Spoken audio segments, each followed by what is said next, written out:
Hello മക്കളെ, PSC team ജൂനിയേഴ്സിലേക്ക് എല്ലാ കൂട്ടുകാർക്കും സ്വാഗതം. അപ്പോൾ ലാസ്റ്റ് ക്ലാസ്സിൽ നമ്മൾ കണ്ടുകൊണ്ടിരുന്നത് എന്താണ്? ഈ കഴിഞ്ഞ 2024 special category beat forest officer എക്സാമിന് ചോദിച്ച മാത്തമാറ്റിക്സ് ക്വസ്റ്റ്യൻ്റെ എക്സ്പ്ലനേഷൻസ് ആണ് അല്ലേ? അപ്പോൾ നമ്മൾ ഇനി അതിൻ്റെ ബാക്കി സെറ്റ് ഓഫ് ക്വസ്റ്റ്യൻസ് ആണ് ഇന്നത്തെ ക്ലാസ്സിൽ ഡിസ്കസ് ചെയ്യാൻ വേണ്ടി പോകുന്നത്. നമ്മൾ ഓരോ ക്വസ്റ്റ്യനും നോക്കുമ്പം അതുമായിട്ട് ബന്ധപ്പെട്ട ക്വസ്റ്റ്യൻസ് കളക്ട് ചെയ്ത് ചെയ്യാൻ വേണ്ടിയിട്ട് ശ്രമിക്കുക. ഓക്കെ, അപ്പോൾ നിങ്ങളുടെ വിലപ്പെട്ട സമയം കളയാതെ നമുക്ക് ഡയറക്റ്റ് ക്ലാസ്സിലേക്ക് പോകാം. ആദ്യത്തെ ക്വസ്റ്റ്യൻ നോക്കാം മക്കളെ. 6⁻15 ഒറ്റയുടെ സ്ഥാനത്തെ അക്കം എത്ര? നമ്മുടെ കയ്യിലുള്ള സംഖ്യ ഏതാണ്? 6⁻15 നമ്മുടെ കയ്യിലുള്ളത്. അതിൻ്റെ ഒറ്റയുടെ സ്ഥാനത്ത് അക്കം കാണണം അല്ലേ? അപ്പം ഈ ഒരു ചോദ്യവുമായി ബന്ധപ്പെട്ട് ഒറ്റയുടെ സ്ഥാനത്ത് അക്കങ്ങൾ കണ്ടുപിടിക്കാൻ വേണ്ടി നിങ്ങൾ ഇവിടെ സിമ്പിളായിട്ട് ചിന്തിച്ചാൽ മതി. എടാ 6⁻1 എന്ന് പറയുമ്പോൾ 6 തന്നെയല്ലേ? അതെ. 6⁻2 എന്ന് പറയുമ്പോൾ എത്രയാണ്? 6 × 6 36 വരും. 6⁻3 എന്ന് പറയുന്നത് എന്താണ് മക്കളെ? 6⁻2ൻ്റെ കൂടെ ഒരു 6ഉം കൂടെ മൾട്ടിപ്ലൈ ചെയ്യുക അല്ലേ? എന്ന് പറഞ്ഞാൽ ഞാനിപ്പോൾ അതിന് ഇങ്ങനെ എഴുതുന്നു. ഓക്കെ, ഇതിൻ്റെ നേരെ താഴെ എഴുതിയെന്ന് ഓർത്ത് കുഴപ്പമില്ലല്ലോ.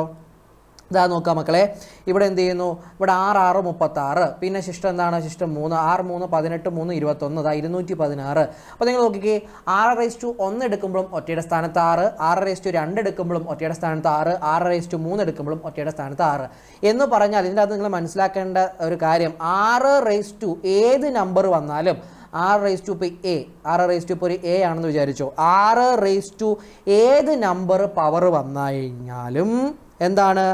6⁻A അതിൻ്റെ ഒറ്റയുടെ സ്ഥാനത്ത് ഉള്ള സംഖ്യ എപ്പോഴും ഏതായിരിക്കും? 6 തന്നെയായിരിക്കും. അപ്പോൾ 6⁻15ൻ്റെ ഒറ്റയുടെ സ്ഥാനത്ത് ഏതാണ് മക്കളെ? 6 തന്നെയായിരിക്കും ഉള്ളത്. ഓപ്ഷൻ സി ആണ് നമ്മുടെ ആൻസർ എന്ന് പറയുന്നത്. ക്ലിയർ ആവുന്നുണ്ടല്ലോ? അപ്പോൾ ഇതുപോലെ 8 പിന്നെ 7 5 9 അങ്ങനെയുള്ള സംഖ്യകൾ കൃത്യമായിട്ടൊന്ന് പഠിച്ചു വെച്ചിരിക്കുക. ഓക്കെ ആണല്ലോ? അപ്പോൾ അടുത്ത ക്വസ്റ്റ്യൻ നോക്കുക. ഒരു എണ്ണൽ സംഖ്യ അതിൻ്റെ വ്യുൽക്രമത്തിൻ്റെ 16 മടങ്ങാണ്. എന്നാൽ ആ സംഖ്യ ഏതാണ് ആ സംഖ്യ എന്നാണ് നമ്മൾ കണ്ടുപിടിക്കേണ്ടത്. അപ്പം എണ്ണൽ സംഖ്യ എന്ന് പറഞ്ഞാൽ എന്താണ്? 1 2 3 1 2 3 നമ്മൾ പറഞ്ഞു പോകുന്ന സംഖ്യ. വ്യുൽക്രമം എന്ന് പറഞ്ഞാൽ എന്താണെന്നുള്ളതാണ് നമുക്ക് പരീക്ഷയ്ക്ക് ഈ പ്രാവശ്യം ഒരു ബുദ്ധിമുട്ടായി തോന്നിയത്. അതായത് വ്യുൽക്രമം എന്ന് പറഞ്ഞാൽ മക്കളെ ഇംഗ്ലീഷിൽ റെസിപ്രോക്കൽ എന്ന് പറയും. എ എന്ന് പറയുന്ന സംഖ്യയുടെ വ്യുൽക്രമം എന്താണ് മക്കളെ? 1/a ആണ്. ഓക്കെ ആണല്ലോ? ഇനി നോക്കുക, ഒരു എണ്ണൽ സംഖ്യ, ഞാനിപ്പോൾ ആ എണ്ണൽ സംഖ്യയെ എ എന്ന് വിളിച്ചു. ആ എണ്ണൽ സംഖ്യ അതിൻ്റെ വ്യുൽക്രമത്തിൻ്റെ എയുടെ വ്യുൽക്രമം എന്താണ്? 1/a ആണ്. അതിൻ്റെ 16 മടങ്ങാണെന്ന് പറയുമ്പോൾ എന്താണ്? 16 ഗുണം 1/a എന്ന് വരും. 16 ഗുണം 1/a എന്നാണ് വരുന്നത്. ഓക്കെ ആണല്ലോ? അപ്പോൾ ഒരു എണ്ണൽ സംഖ്യ അതിൻ്റെ വ്യുൽക്രമത്തിൻ്റെ 16 മടങ്ങാണെങ്കിൽ ആ സംഖ്യ ഏത്? ഈ എ ആണ് കണ്ടുപിടിക്കേണ്ടത്. മക്കളെ, ഈ ഡിനോമിനേറ്ററിൽ ഇവിടെ ഈ കിടക്കുന്ന എ ഇപ്പുറത്തേക്ക് എടുക്കുക. ഇവിടെ ഡിവൈഡ് ചെയ്തിരിക്കുകയല്ലേ? ഇപ്പുറം വരുമ്പോൾ എന്താവും? മൾട്ടിപ്ലിക്കേഷൻ, ഗുണനാവും. അതായത് a × a² = 16 എന്ന് വരും. എയുടെ വാല്യൂ എന്ത് വരും മക്കളെ? എയുടെ വർഗ്ഗമൂലം കണ്ടാൽ മതി. √16 എത്ര വരൂടാ? ഈസി ആയിട്ട് 4 എന്ന് കിട്ടും. അപ്പോൾ വ്യുൽക്രമത്തിനെയും ആ പറഞ്ഞിരിക്കുന്ന കാര്യത്തിനെയും മാത്തമാറ്റിക്കലി ഒന്ന് എഴുതാനും കൂടി ശ്രദ്ധിച്ചു കഴിഞ്ഞാൽ കാര്യം ഈസിയായി. അടുത്ത ക്വസ്റ്റ്യൻ നോക്കുക. 6000 രൂപയ്ക്ക് 6% പലിശ നിരക്കിൽ 10 മാസത്തേക്കുള്ള പലിശ എത്ര എന്നാണ് നമ്മളോട് ചോദിച്ചിരിക്കുന്നത്. ഓക്കെ ആണോ? സെറ്റാണോ? നമുക്കറിയാം എന്താണ് സിമ്പിൾ ഇൻട്രസ്റ്റ് എന്ന് പറഞ്ഞാൽ PRT/100 ആണ്. ഓക്കെ ആണല്ലോ? PRT/100 ആണ്. ഓക്കെ, ഇവിടെ ഒരു രീതിക്ക് പി എന്ന് പറയാൻ നമ്മുടെ മൂലധനം, അതായത് പ്രിൻസിപ്പൽ എമൗണ്ട്, അത് എത്രയാണ് മക്കളെ? 6000. ഇനി ആർ എന്ന് പറഞ്ഞാൽ റേറ്റ് ഓഫ് ഇൻട്രസ്റ്റ്, അതെത്രയാണ് മക്കളെ? ഇതാ നോക്കടാ, അതെത്രയാണ്? ഇവിടെ എത്ര വരും? 6 എന്ന് വരും. ഓക്കെ, ഇനി ടൈം എന്ന് പറഞ്ഞാൽ എത്രയാണ്? 10 ആണ്. അപ്പം 60 × 6 × ടൈം. ഇവിടെ നമ്മൾ വർഷത്തിൽ വേണ്ടേ പറയാൻ? ഇവിടെ മാസത്തിലാണ് തന്നിരിക്കുന്നത്. അതായത് 10 മാസം എന്ന് പറഞ്ഞാൽ എത്ര വർഷത്തിന് തുല്യമാണ്? 10/12 വർഷത്തിന് തുല്യമാണ് 10 മാസം എന്ന് പറയുമ്പോൾ. അപ്പോൾ ഇവിടെ എന്ത് വരും എന്നറിയോ? 10/12 ഹോൾ ഡിവൈഡഡ് ബൈ 100 6000/100 എന്ന് വരും. ഓക്കെ ആണല്ലോ? ദാ ഇവിടെ നോക്കുക, ഇവിടെ എന്താ സംഭവിക്കുന്നത് വെച്ച് കഴിഞ്ഞാൽ ഈ 2 0 വെട്ടി, പിന്നെ മിച്ചമുള്ളത് എന്താണ്? 60 × 6 × 10/12 എന്ന് വരും. ഇനി എന്താണ് മക്കളെ, ഇവിടെ ഈ 6ഉം 12ഉം വെട്ടിപ്പോകുമ്പോൾ ഇവിടെ 2 വരും. ഇവിടെ വീണ്ടും എന്താണ്, ഈ 60ഉം 2ഉം വെട്ടിപ്പോകുമ്പോൾ ഇവിടെ എത്ര വരും, ഇവിടെ 30 എന്ന് വരും. 30 × 10 = 300 എന്ന് വരും. അതായത് 6000 രൂപയ്ക്ക് 6% പലിശ നിരക്കിൽ 10 മാസത്തേക്ക് അടയ്ക്കേണ്ട രൂപ എത്രയാണ്, 300 രൂപ ആയിരിക്കും. 300 ആയിരിക്കും നമ്മുടെ ഉത്തരവെന്ന് പറയുന്നത്. ക്ലിയർ ആവുന്നുണ്ടോ? ഇനി ഇതിനെ മറ്റൊരു രീതിയിലും ചെയ്യാനായിട്ട് സാധിക്കും. ഞാൻ ചോദിക്കട്ടെ, 6000ൻ്റെ 6% എന്ന് പറഞ്ഞാൽ എത്രയാണ്? 6000ൻ്റെ 1% എന്ന് പറഞ്ഞാൽ എത്രയാണ്? 60 ആണല്ലോ. അങ്ങനെയാണ് ഈ 6% എന്ന് പറയുമ്പോൾ എത്ര വരും മക്കളെ? 60 × 6 360 എന്ന് വരും. ഓക്കെ ആണല്ലോ, 360. ഇനി 10 മാസത്തിനെ വർഷത്തിലേക്ക് മാറ്റണം. എടാ ഞാൻ പറയട്ടെ, 12 മാസം ആണ് ഒരു വർഷം എന്ന് പറയുന്നത്. ഓക്കെ ആണല്ലോ. അപ്പോൾ ഒരു മാസം എന്ന് പറയുമ്പോൾ എത്രയായിരിക്കും? ഈ 12ന് ഇപ്പുറത്ത് എടുക്കുമ്പോൾ 1/12 വർഷമായിരിക്കും. അപ്പോൾ 10 മാസം എന്ന് പറയാൻ എന്ത് ചെയ്താൽ മതി? ഈ 1/12നെ 10 കൊണ്ട് ഗുണിച്ചാൽ മതി. 10/12 വർഷമായിരിക്കും. അപ്പോൾ എന്ത് ചെയ്താൽ മതി? ഇവിടെ ഈ പലിശേനെ, ഓക്കെ ക്ലിയർ ആവുന്നുണ്ടല്ലോ, 6%, 6000ൻ്റെ 6% പറഞ്ഞാൽ 360 അത് എത്ര? 10 മാസത്തേക്ക്. 10 മാസം എന്ന് പറഞ്ഞാൽ 10/12 വർഷമല്ലേ? ഇതാ നോക്കിക്കേ, ഇതും വെട്ടുമ്പോൾ ഇവിടെ എത്ര വരും? 30 എന്ന് വരും. 30 × 10 അത് 300 എന്ന് കിട്ടും. ഇക്വേഷൻ ഉപയോഗിച്ചും ചെയ്യാം, ഉപയോഗിക്കാതെയും ചെയ്യാം. നമ്മളുടെ സെൻസ് ഓഫ് ലോജിക്ക് വർക്ക് ചെയ്യുന്നതിനനുസരിച്ച് ചെയ്യാനായിട്ട് സാധിക്കും. അടുത്ത ചോദ്യത്തിലേക്ക് വരാം. ഒരു കോഡ് ഭാഷയിൽ ബോംബെ എന്നാൽ 52 ആയാൽ ഡൽഹി എന്നാൽ എത്ര? അപ്പോൾ മക്കളെ നിങ്ങൾ ഇവിടെ ശ്രദ്ധിക്കേണ്ട കാര്യമുണ്ട്. ഇപ്പോൾ നമുക്കറിയാം ABCDEFGHIJKLMNOPQRSTUVWXYZ.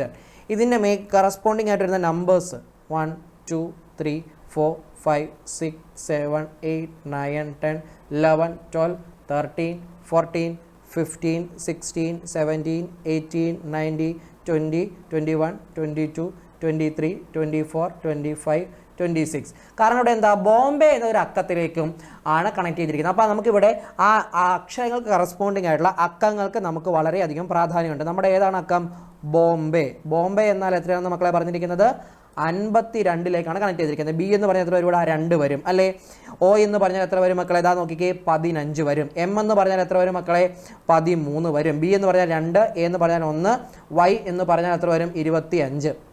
ഇതാ നോക്കുക, 25ഉം 2ഉം 2ഉം 4, 4 1 5, 25 5 30, 30ഉം 10ഉം 40, 40ഉം 10ഉം 50, 50ഉം 5ഉം 3ഉം 8, 58 എന്ന് വരും.